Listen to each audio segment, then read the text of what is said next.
अब जा कटनी में गाँव में सजना असगर कर बने निमान है सजना असगर कर बने निमान है सजना अब जा कटनी में गाँव में सजना अब जा कटनी में गाँव में सजना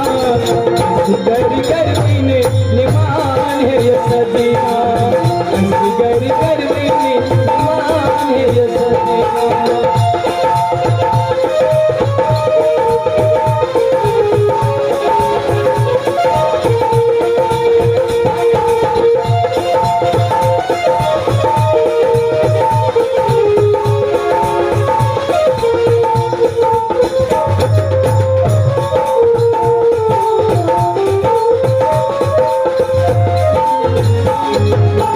बीतल बरस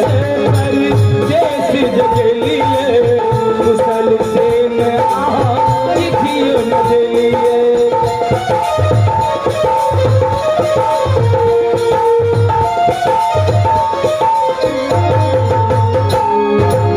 बीतल बरस पर देश जग लिए मुसल से न चिट्ठियों न दिए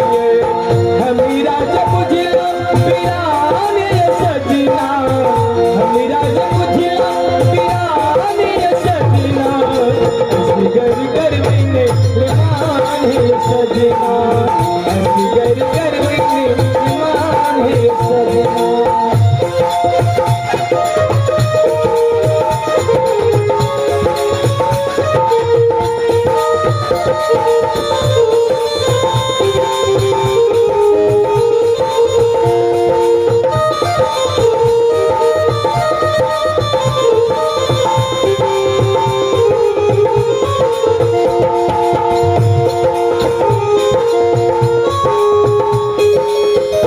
आयल सब है जब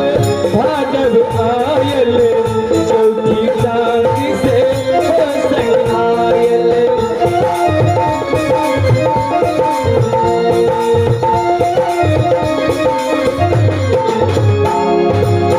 आयल सब ने जब भादव आयल चौथी चांद से संग आयल आयल खोजगिरा लिए दिवाली के दीप या नजर लिए सोने लगे